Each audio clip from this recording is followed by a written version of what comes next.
Okay, hello world. It's some of our Miraculous Maestro players.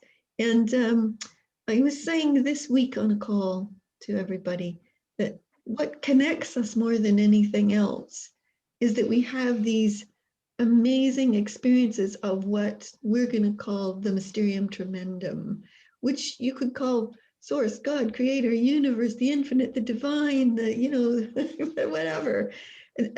The terms don't matter to us. It's the force, the quantum field, consciousness, there's so many terms for it, and all those things might be slightly different or they might be all the same thing, but it's our experiences with it that shape us and connect us and give us a fabric of the greater work. So we thought we'd share with you some of what our experiences have been, what our views are, not to try and convince anybody of anything, but just to kind of have a wonderful open conversation about experiencing the Mysterium Tremendum. So there you go. So anybody want to kick us off at all? You want to start us? Yeah, Mary. I'll go first in case I have to leave before the conversation ends. So that's a good place to start. Gosh, let me think. I think I've been connected to the Mysterium Tremendum all my life, which I think most people have when you think back. So from when I was born, that's where I came from and into this world. And I think when I was a very tiny child, I probably remembered some of that. And then as we grow up and go out into the world comes in and pushes all that out for a while. And then along my path over my years, I've come back to it again in different ways. And it's really since I've been working under my Dare to Blossom banner, if you like, which is, it started off as life coaching and has become art and photography and sharing my love of nature and all sorts of different things. That's really helped me to focus in and really be in it a lot more. And working with you, of course, there as well, and in these groups, I've done that.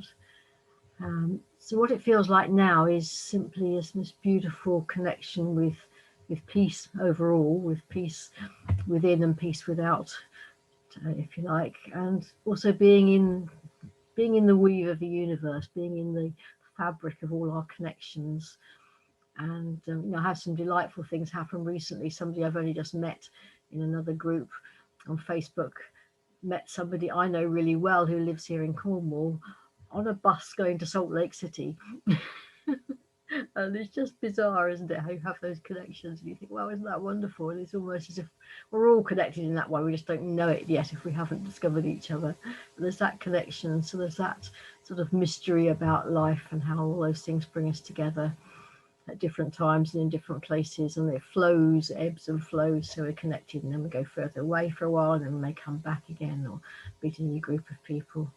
So it feels like a beautiful space of, it's peace, but it's not a dull sort of empty peace. It's a lively, vibrant, colourful, exciting place, but there's also that ease that goes with it as well, that ease and grace that allows you to just be with it, enjoy it, and not feel overwhelmed by it.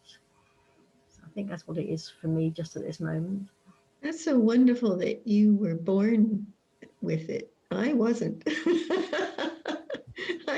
I didn't have anything even remotely like it for years and years and years and years, well into midway through my life before I had any experience of it at all.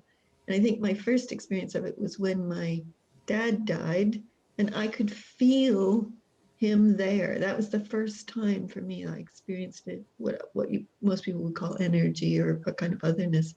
And that led me to pursuing an experience of this and to find it in any way, shape, or form I could find it, big energy that moves you from deep inside, a deep, rich, profound connection with life, not just with nature, but nature is a big part of it as well, but it also the cosmos, the universe, and finding my way to have profound moments of experience with different facets of all that. And now that's my most treasured thing in life are those moments, and I seek them everywhere, to find them.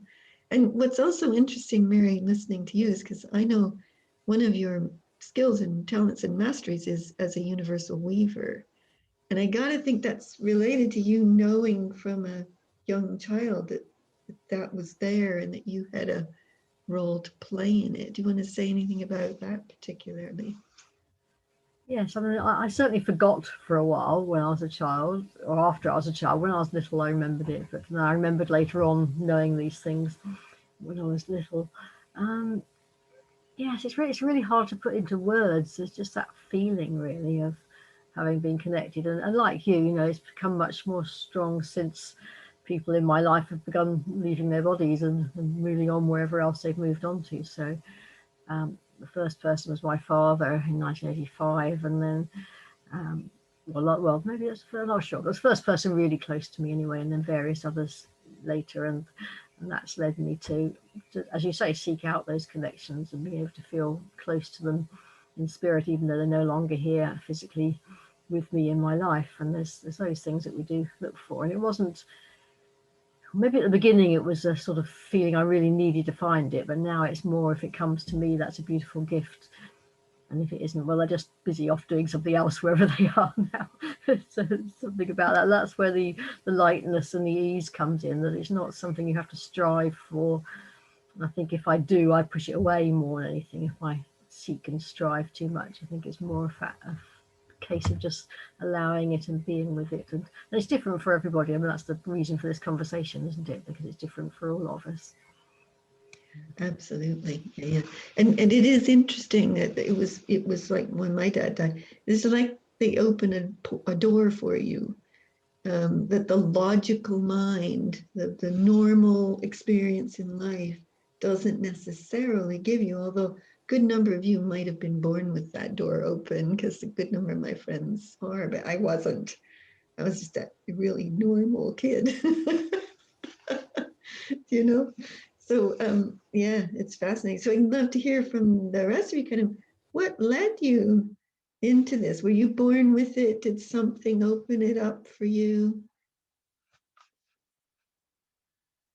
Yeah, Doriana, go for it. So no, I was not born into it. I was born into a religion that was kind of put on me. And after several years, like in my 20s or 30s, then I realized that there was something else, something more. So I started searching for spirituality. And so that led me into a real whole panoply of engaging with various different meditation groups and this group and that group, and uh, finding things that happened and knowing that they were special experiences, but I never had visions, and I was never felt that I was at that level of everybody else, the other people who were channeling and this and that. But I went along with it, and I experienced a lot of experiences that were in different places where I would travel, or things would appear and I would have this opportunity and it would just come. And so in the past few years, then I've come to know, say a few years before that, I read a book called Choosing Easy World. I choose easy world where everything is easy. And I adopted that mantra, and things just seem to happen really fortunately, and great things. And so I came to realize that that was my divine had been guiding things all along. And so I came to this revelation that using my divine, to just allowing my divine to make all the choices and do all the things, because everything, like in our bodies, our cells have all of the intelligence of everything that's happened before, and we're able to just release all those things that no longer are serving us, and realizing that now we're coming into a new phase of evolution where our whole bodies, all of our cells are running things, and that's being run by this Mysterium Tremendum, which I call my divine, I call my magic Wanda, and I just let Wanda do everything for me, make my choices when I drive, when I talk to people, when I do everything, to just let my divine do it. And so I've flipped into this manner of being, uh, and just allow it to be. It's having a knowing instead of the visions and hearing and those other things which have been working to some degree, but uh, knowing is my favorite way of just being. And so that's how I've come to grow into letting my own divine be my guide and be my actually the potency of what I'm doing, because that's really what we are. We're just these little human bodies, but our divine is just experiencing all this stuff, and I'm for that. I'm for experiencing all this good stuff and connecting now with everyone and everybody, and not feeling like I'm just this little one person running around, not really connected to the rest of nature and the world. And now I feel that we are all one, we're all the same, we're all in this soup together, and it's exciting. Yeah, beautifully said. A couple of things you talked about, because I talk about it as the infinite intelligent design system of the universe. Call that whatever you want. But this Mysterium Tremendum, this force, this intelligence, it knows stuff. And yes, that's us, and it's life, and it's the universe, and it's all of it. And when you live by that knowing, that it's like I have a compass, and it's a sensory compass. It's not a logical compass, and that sensory compass leads me into what you're calling the easy piece, and that would translate to, there's this magical life available. Everything goes into synergy, everything goes into connection, everything goes into just an ease of abundance and friendship and kindness, and it's just all there. You don't have to effort in it, and it comes for me from that experience, which includes the connection both to life, to the intelligent design system, to all of that. And for me, that's got to be a kind of like me. I used to talk about it as me plugging in or connecting with it. And now what's happened just even this past week is it's both in and out altogether. Either something's been activated in here or something new has come, or it could be different for all of us. But that Mysterium Tremendum for me now isn't just a force out there that I can experience it, like you're saying, Dorian. It's a way of being in me that's connected with everything else, that leads me to a different life altogether. So yeah. Anybody else want to pick it up from there? Yeah, Lynn. So I sort of feel in some ways that I probably was always open, that I always kind of experienced things, but not in this sort of conscious way maybe, but I always sensed things very tremendously, like I was picking up, and I think afterwards I've understood that I was picking up the undercurrents of my family from a very early age, and thinking that it was something wrong with me, but there wasn't. That only came later, that I realized that it was the shadows of my whole family system that I was also picking up on. And when I came into my teen, I was always attracted to, the arts and musics. And at the same time, I was, I could do mathematics and all those kind of things. I always was multi-talented. So that was the way I was kind of acting these things out. So I always understood things instantly, and I could draw. I mean, I can draw, I play music. I've done all these kind of things, and I ended up in a conundrum when I was going to start to choose a career, whether it was going to be an architect, a physician, or a ceramicist. And I ended up being, my first vocation is ceramics, so an artist. So I think that was how I channeled this kind of energy, was through art, through creating. And I kind of attracted interesting people into my life, but I think that was how I also came into places where things were so, what shall I say, so dark that I didn't know, I don't know what happened, but I think that through that I was shown ways of opening totally up. So I had this kind of spiritual kind of awakening when I was about 23, where I kind of, and I think some of what this is what I'm trying to figure out. The rest of my life, I've tried to figure this out. But I think some of the clue is that I never quite socialized properly, coming from a multicultural background in a very homogenous society, the Norwegian society from birth. I was never properly integrated into the collective. So when that happened already at 23, it sort of furthered that journey into never quite being programmed the way that everybody else is.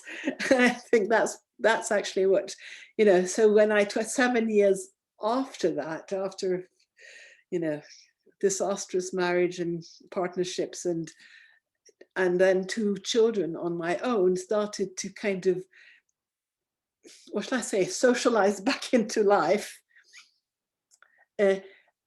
understanding what had happened to me became part of that quest. And so I started reading astrology, and that was a metaphysical language that I could put things into perspective. I started reading Kabbalah, and I coming from a Jewish perspective, the mystics, I could understand what they were talking about. It wasn't something that I needed to make into other kind of concepts. I just understood the experience itself. It was something, I'd been there, I was there. So I think that's how it opened up to me, that, more and more energy became a language I understood just innately. I just knew about it. I understood it. And I went, found different ways to use energy to heal my body, to heal myself, to eventually also work with other people. And right now I'm researching on trauma as a way, as an entry into that, what you call the Mysterium Tremendum, but I suppose into that, like that trauma can be a place of entry point into that place where we open up to something more, and where that little self that's connected into the normativity can let go, and we can start to experience ourselves from a God self, which I think that's more an expression I'm more comfortable with, that I'm in my God self, and now I can be in that more and more, put it that way. Does that, yeah. Yeah, beautifully said. Yeah. A good number of us, including you and me and Mary and Goodhilt and Doriana and Ali too. I don't know if Julia does, but we're coaches, and we work with transformation. And the Mysterium Tremendum is a great partner in coaching transformation. I mean, big time. Like, it's such a different thing than the way normally coaches would be trained to coach, as a psychological process or an emotional thing, or, we come into it and witnessing that greatness already, that godness, that, all that force already there, and then unfold the pathways, even if it's, as you're working, Lynn, in your PhD on trauma, it's you have a way of doing that that's extraordinarily transformative, even transcendent, I would say. You know, what we can do with people is much more, it's out of the range of, oh, well, you do this and you do this and you do this and then you get these results. It's not that, it's not 1 + 1 = 2. It's 50 million plus 50 million equals a gazillion. You know, like, it's kind of like something else comes into the pot when you're working with this in yourself, in others, in partnership with it. It's extraordinary. So yeah, beautiful. Yeah, yeah, Gunhild. I don't think that I was born with it either, but I think that quite early I have decided not to connect with it. I remember as a child, I was reading about clairvoyant woman who talked about how dreadful it was to see all the disasters, all the, you know, bad things. People were asking her, someone was lost, someone was killed, someone had disappeared, where do we find? And that, and as she was, I have come to understand later, obviously had nobody to coach her in how to control what she wanted to see and not.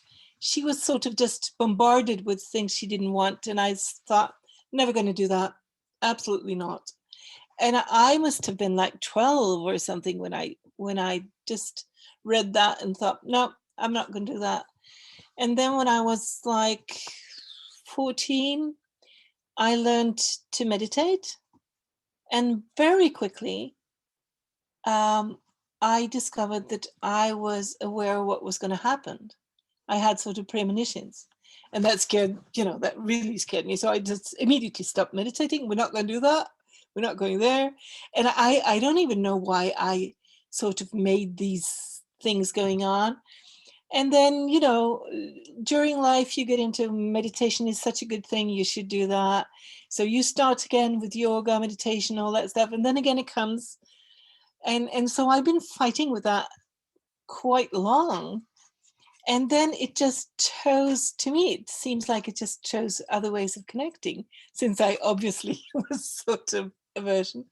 So when I started to have patients as a clinical nutritionist and also a homeopath, I saw that I very quickly was able to pinpoint what was actually wrong. It was like you just gave me a problem and I was making questions, and it wasn't even logical, you know. I just and they said, how could you know that? And I thought, no, I didn't know that, but I was sort of giving a voice to something else in that process, and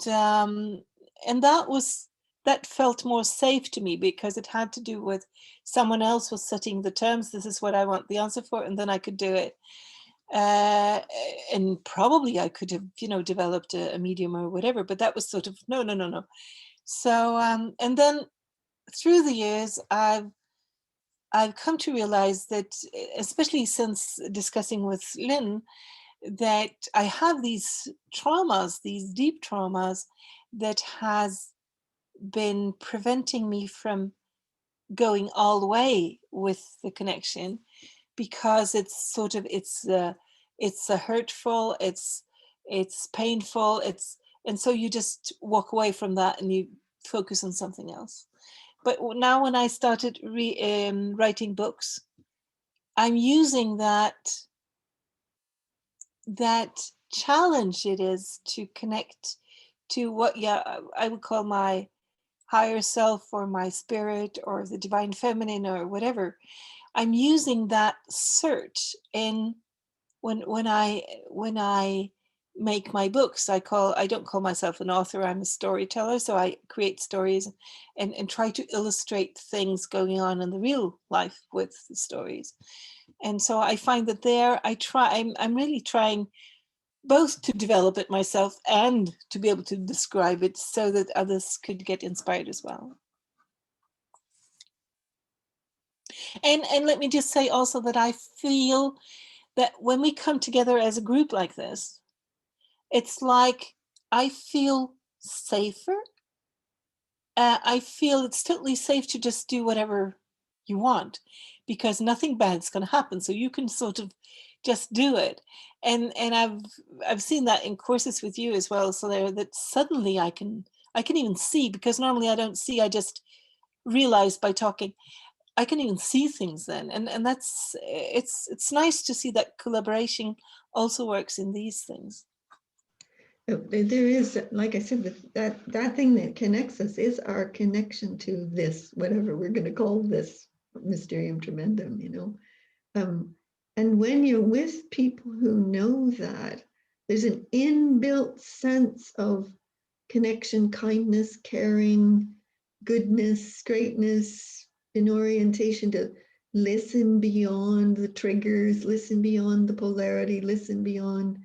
There's a beautiful curiosity in it, and you hear wisdom in everything. You see beauty in everything, and it's great to be in spaces like that with groups like this, to be able to share like that. Plus, I also think that when we come together and, you know, when we align, and we'll do some of that as we go through this call, but when we align, it's like that force intelligence just pours through us, individually and as a collective, with purpose, because we come at it with purpose. I would say every one of us is here in some way to enhance life for all life, to take us further, to take us into greater possibilities of what we as a world and we as a universe can be.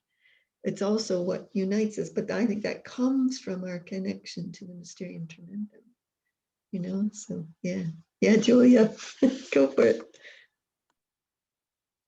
Oh, Julia, you're on mute. Sorry. I think, like Mary, it was right from when I was born. I could see things that were going to happen, and I knew things. And my mum thought I was weird and thought there was something wrong with me. And over the years, it was, you know, don't be stupid, Julia, don't be silly. How can you think like that? And so she was very much a 3D world lady and quite a domineering lady. So I was told all through my youth. So in consequence, I buried this because I thought there was something wrong with me. I'm not the same as everybody else. I better keep my mouth shut, because, but the more I tried to suppress it, the bigger the things were that I saw. And it was like it's saying, I'm here and I ain't going away. But I kept saying, I've got to suppress it, I've got to suppress it. And then, of course, I started channeling. I did not want to channel. I didn't like it. And that's when I met Solera, and I was almost going hysterical, because one of the most stupid things I ever did, this guy came to me who was a relation, and he put his hand on my shoulder, and I don't want this. And I put my coat on and went out and got on a train to London. I mean, you know, I thought I can't be doing with this. Anyway, I met Solera. And I was destined to meet Solera, because oddly enough, in 1995, when she decided to do this, I decided to move down here. And at the same time as she did that, I was moving down here from the north. Anyway, and she told me and she explained it all. And it was like, oh, thank goodness. And then I started meeting people who knew, who understood, and it was like, oh my, it was like the relief of mafficking. I wasn't abnormal, you know. This was good. So I then started to use it for the good. My knowing, you could say, I used to think it was an enhanced intuition, and it was a mixture of that and a knowing. And I found I could help people, and thought, yeah, this is great. So I help people, and I love working with youth, with kiddies and with teenagers, and I've done a lot of that, and I can just instantly find a rapport, which I've used to great advantage. And then I worked with people who were in a sort of a trauma in their life, if you want to. They were being made redundant, and so I worked with them, and we did some fantastic things together. And then slowly I realized that this was the world I was living in, that I was born in with my mum, but this was where I vibrated properly. So I used to visit this world where that was me, who I was meant to be, and then come back to this world. And then over time I thought, I can't stay here. This is where I'm happy and where I feel complete.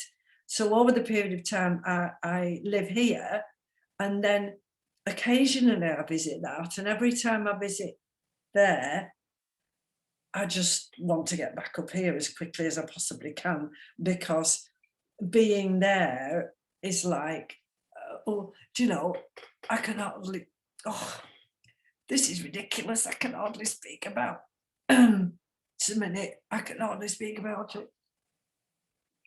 That's how bad it is, and I have to stay in up here. I can't go down.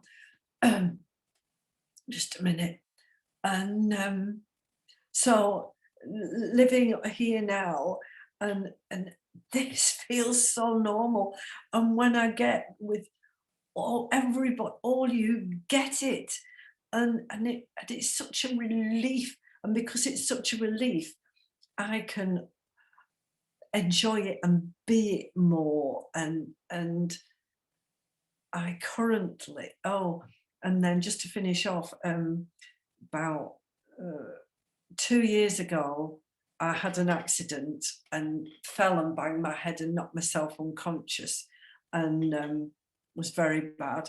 And at the time, we don't know how long I was unconscious, and then the doctors were telling me all sorts. I had a bleed on the brain and all sorts of things, and I was put on mega tablets and all sorts of things. And I knew then that was at a point I was either going to pass over or live differently. And I chose to live, and I chose to live differently. And my life is so different. I am so different now. And I would want everybody to live to who they actually are. And I don't want anybody to have to be like I was as a child. So when I see a child, I worked for a long time with children who were excluded from school, and I really, I could really understand them and really get them, and it was great. So as I said, so I changed my life around, and I'm very different now, and happy bunny, and I just love everybody in the MM. I just love it that I get it and they get me, and it's just wonderful. And I just want to give you all a big hug. Thank you. Beautifully said. Ellie, how about you? Oh, it's interesting listening to everybody, because we don't normally get a chance to hear all this about each other. I first of all thought, yes, I definitely had some visions when I was a child that I still can remember to today, and then I would repeat them back, and they weren't real, or I was told they weren't real. So I just thought they were dreams. But then suddenly, when somebody started talking about from a child, really some of my first memories were, I thought I was as, well, what's age?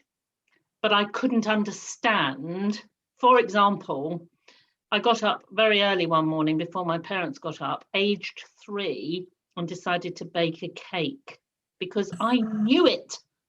You know, I know this. I am this. I'm you know, it was totally not what within a 3-year-old or my life then. And my mum came up as I was trying to put the gas stove on. So, but it was like, so I remember this frustration a lot of why I couldn't articulate or quite remember everything or things.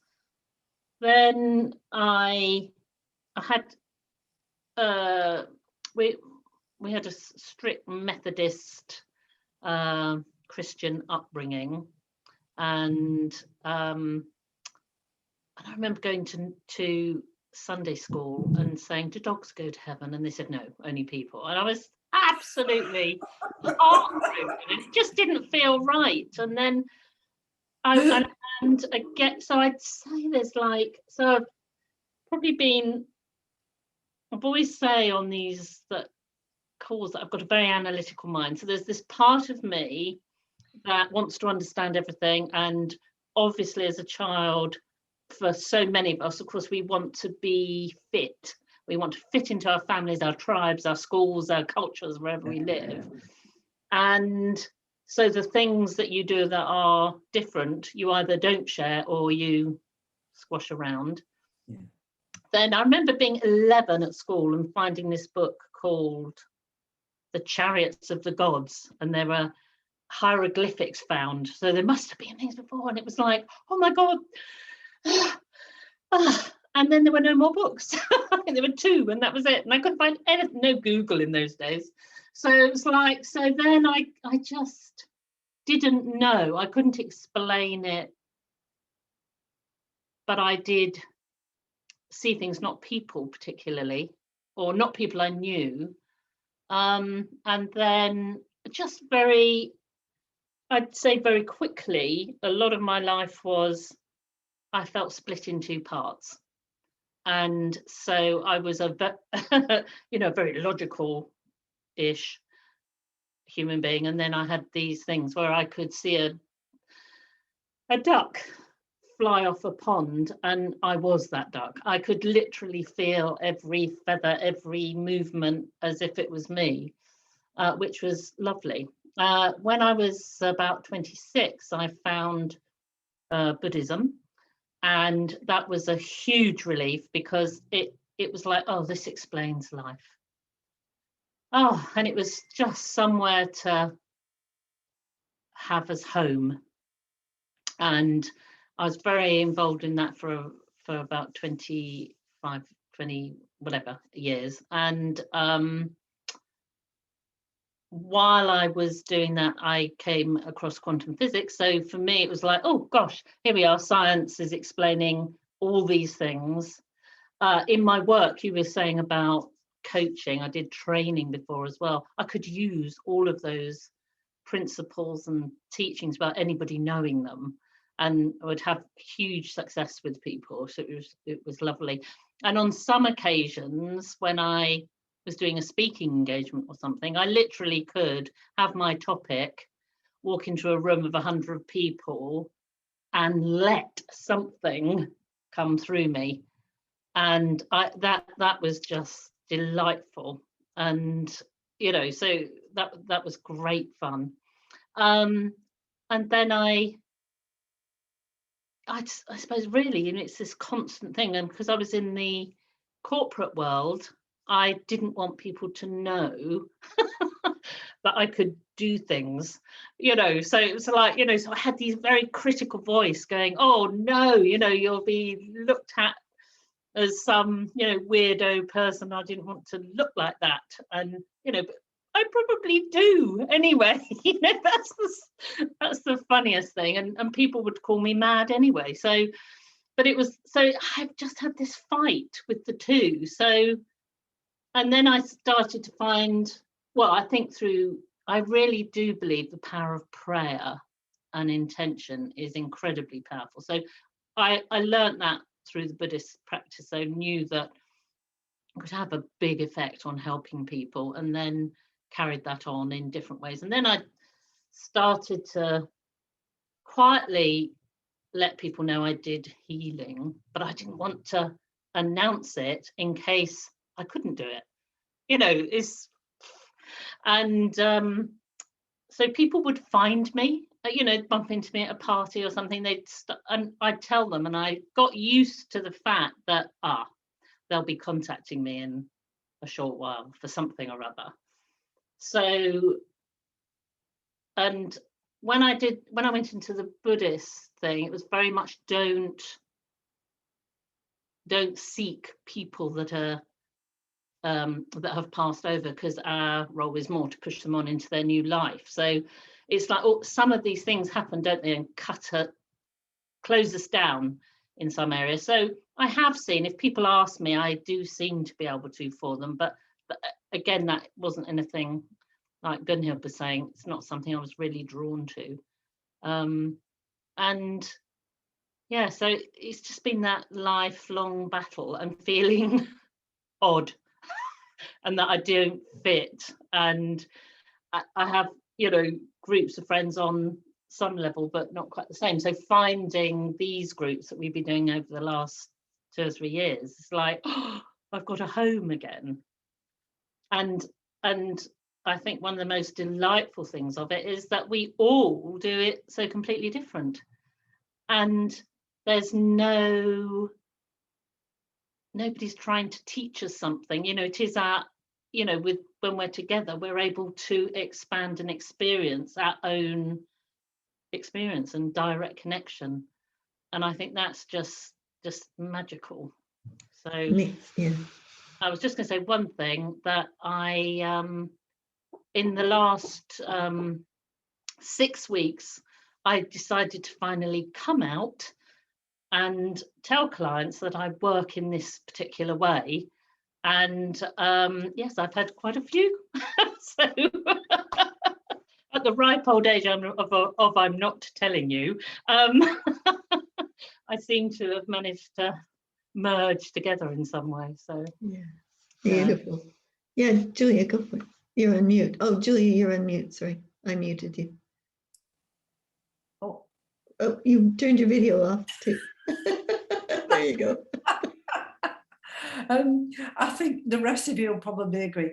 I'm the one who, if I'm standing, say, waiting for a bus, or I'm standing in a queue, I can guarantee that somebody will start talking to me and pour out their whole life story.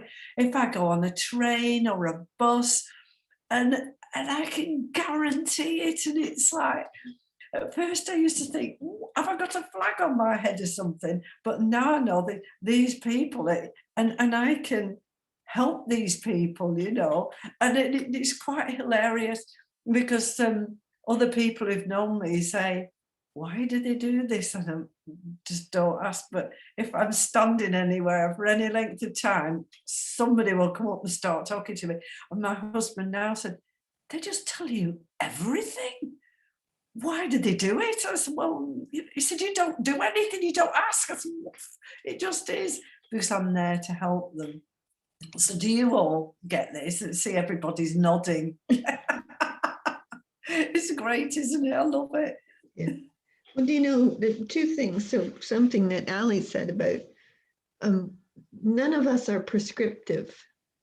We all have our own unique ways and beliefs and energetic experiences, but everyone is valid and true and beautiful. And what I love about the way we work together is that that's got a kaleidoscopic effect in the freedom of us to be ourselves and have our own unique experiences. We therefore create something more powerful when we come together.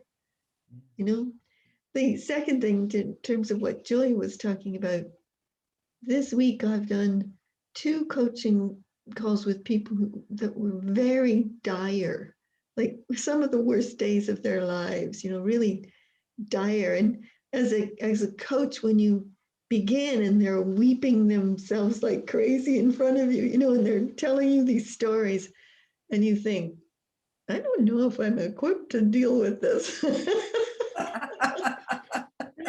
And then the Mysterium Tremendum kicks in.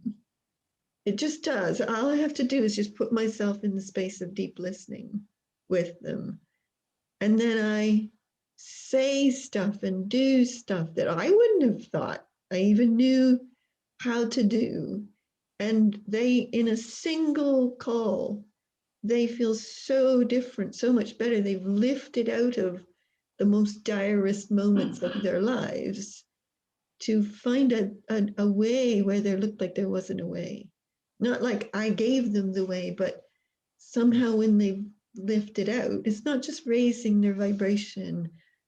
It's different than that. It's hard to explain, isn't it? But we've all had the experience of it, haven't we? Where something takes you over, and in the moment, you know, like Ali was talking about, where you stand up to talk with a topic and zoom. Yeah. It's like the Mysterium Tremendum is our friend, our partner, ourselves at the same time. It's all of that. And when you let it, life is extraordinary, and the abilities that we have are unique and extraordinary at the same time. So, yeah. I think some of it is respect, because we've all realized that we are all the same, but we're all different. And we're the same in our differences. And it's interesting hearing what everybody else is saying, but once again, but there's an openness that nobody is going to mock you, and everybody is going to understand, and it's and it gives a strength to the whole thing. As you say, the mysterious tremendum, it gives a strength to that. It's like we're all beautiful facets of a diamond, you know, and it's just wonderful.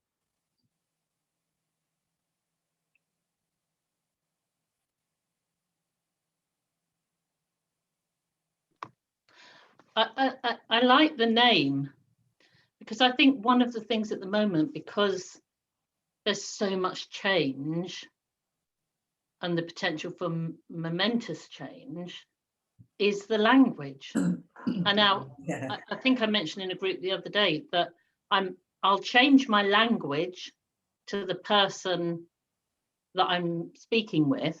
Yeah.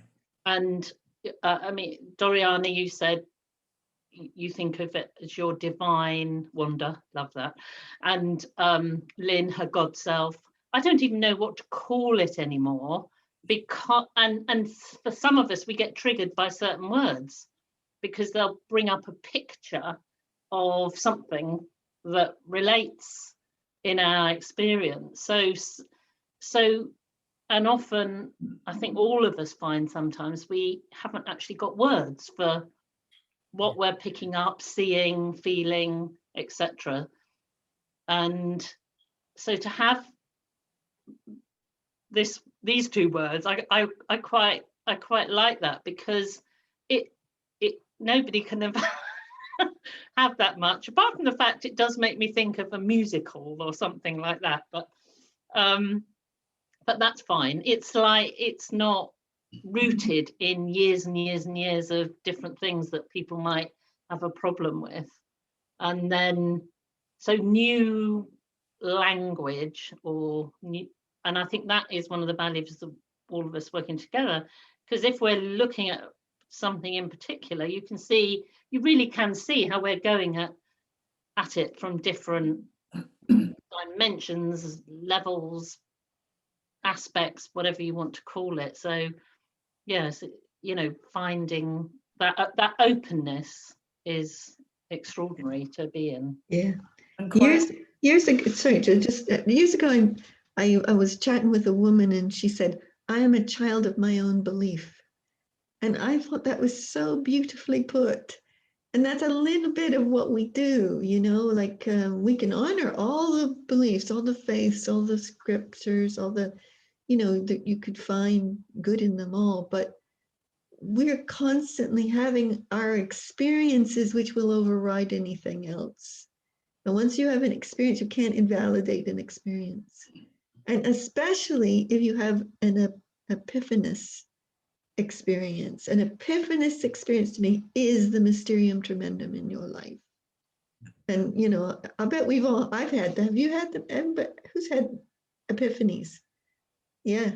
You know, like, and they are those moments like something rushes through you and you have a moment of the universe opens up and you see completely differently. And I don't think you can come back to normal after that. So I would wish everybody very positive, wonderful epiphanies. Mine were all wonderful.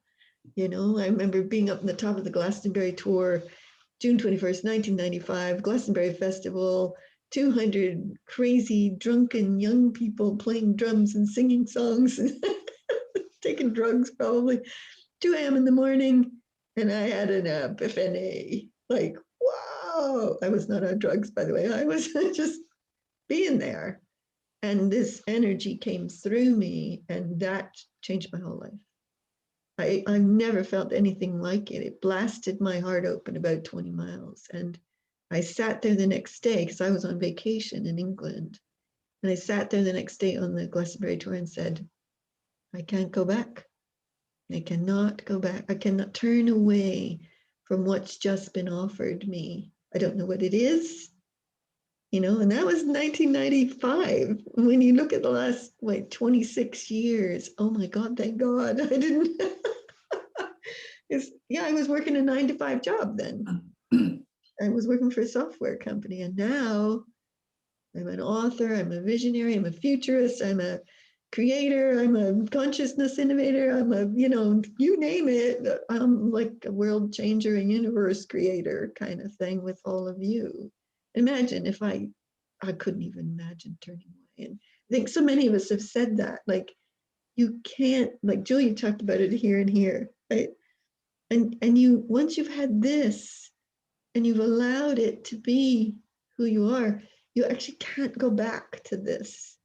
It's too flat. It's missing the Mysterium Tremendum, which lights up your whole life. It changes. It's very practical, as well as very mystical.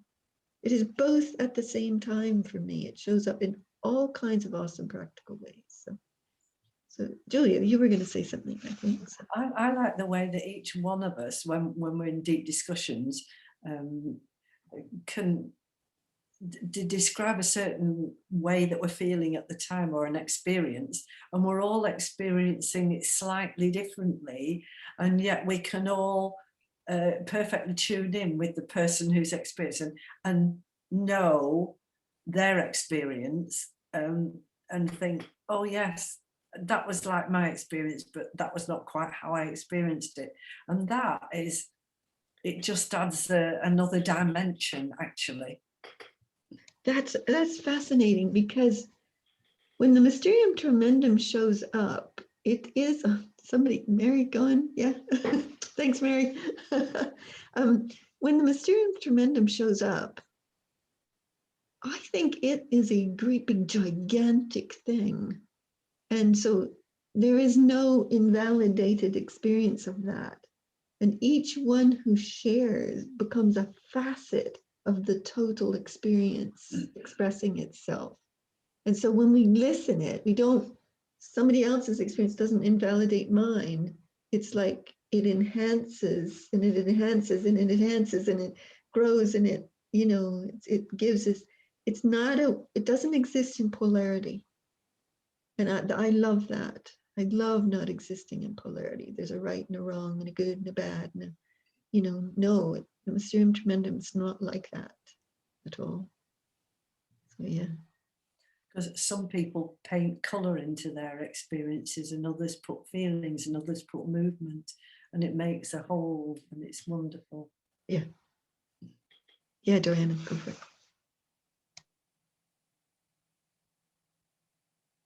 You're on mute, Doriana.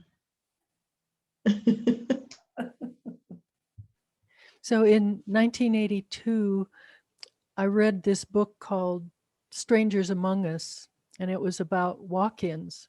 And so that started opening what walk-ins, somebody else could come into a body, and that person that didn't want to be in the body could leave. And it was done by this group called an Order of Melchizedek.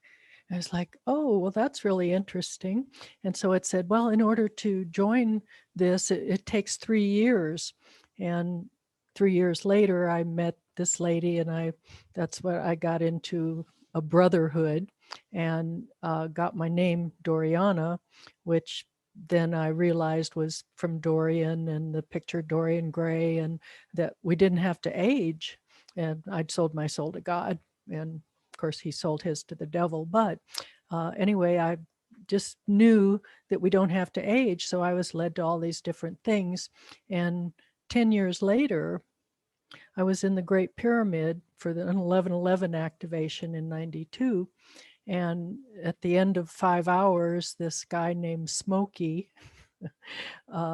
initiated us into the Order of Melchizedek. And I was like, whoa, and so it was a big change, and being open to all this, that there's all these other things going on. There are all these other guides and teachers and creators that are helping us. And so later in the 90s, I incorporated into Youthing You, but at that time, nobody knew what that meant.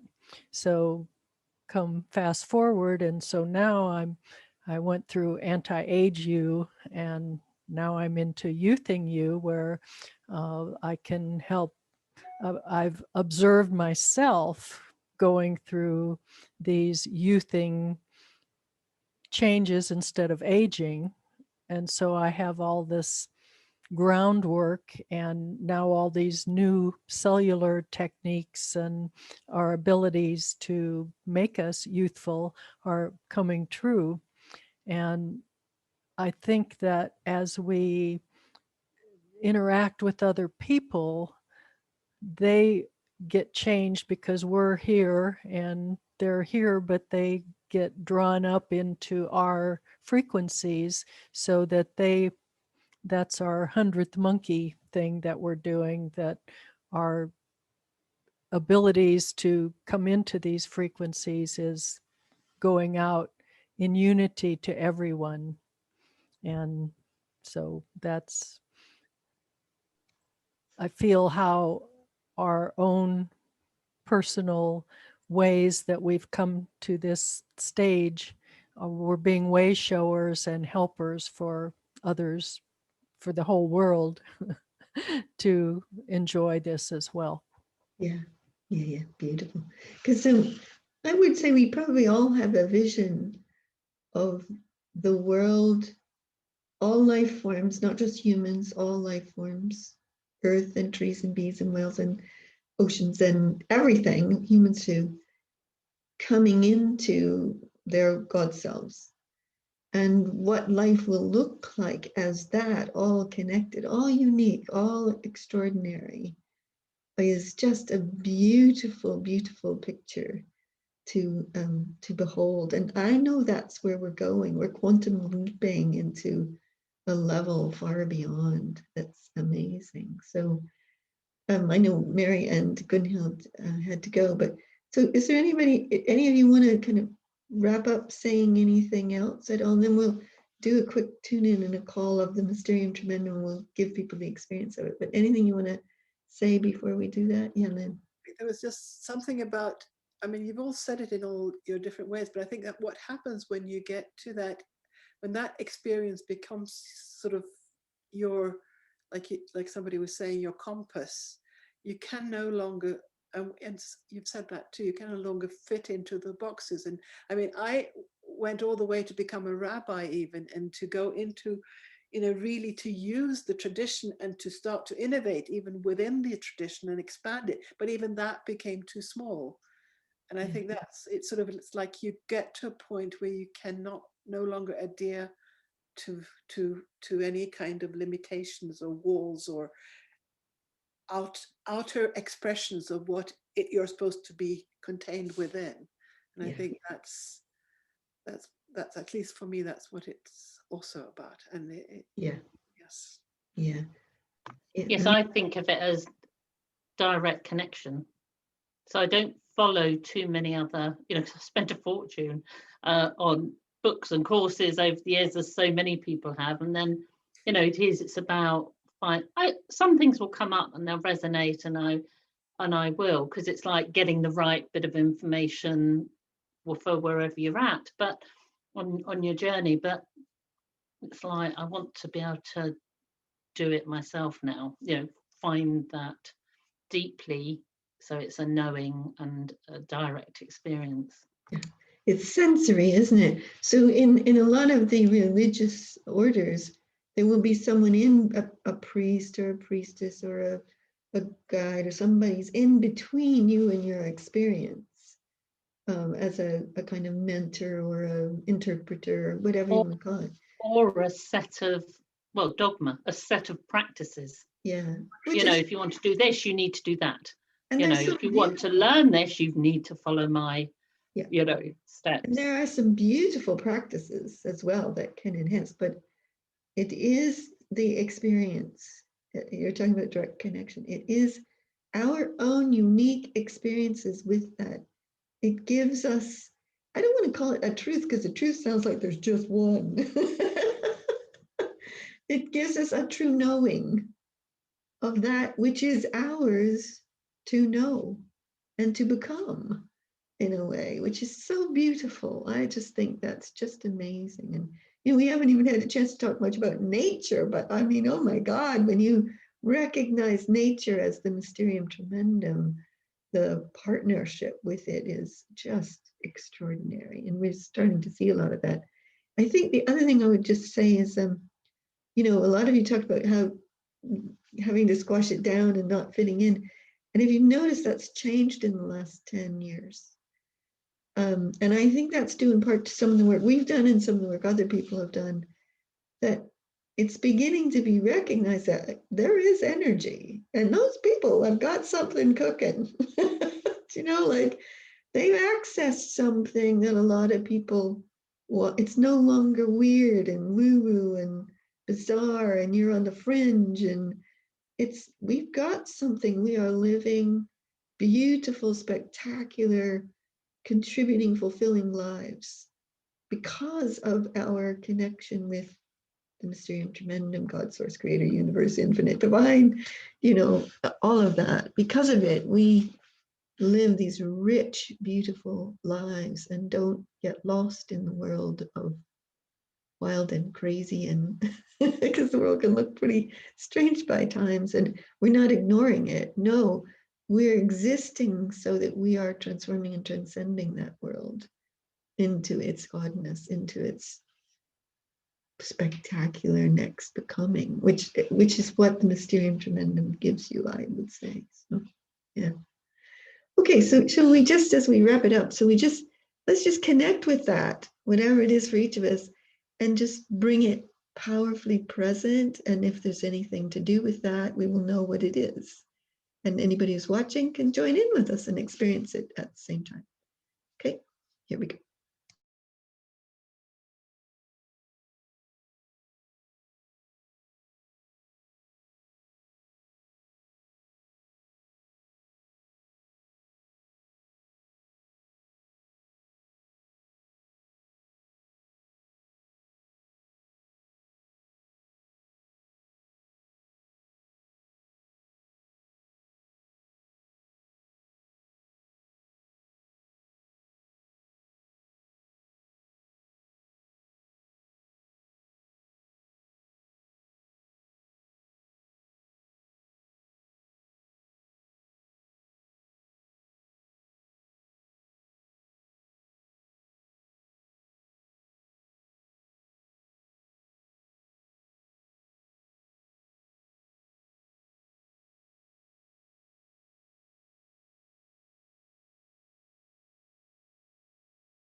Yeah, that was beautiful. I just love the feeling of it. I hope everybody watching can get the feeling of that. It's like when you connect with it, then you become it. As you have a sensory in the body experience of it that's associated with feelings of awe and wonder and joy and exuberance and exhilaration, and just there is, as Mary said, there's a kind of a vibrant peace, but it's not peace for me that's stillness, it's peace for me that's active. It's a grace. I think I would use the word grace in it, and that grace has movement and flow and activation in it that creates. And I was actually hearing words that were pouring through, and I realized that the God, source, creator, divine universe, whatever, Mysterium Tremendum, it is uniquely each of us. We don't become something else. We become more of what we are when we become that. And I thought, oh yeah, that's so spectacular. We are not all going to become homogenous. Hallelujah. So yeah, anybody else want to share anything about that? Yeah, Lynn. I was just sensing that as a collective also, we were just pushing those boundaries into a much larger whole, so that whoever is listening to this will sense that, and it will, we're doing the work as we're here now.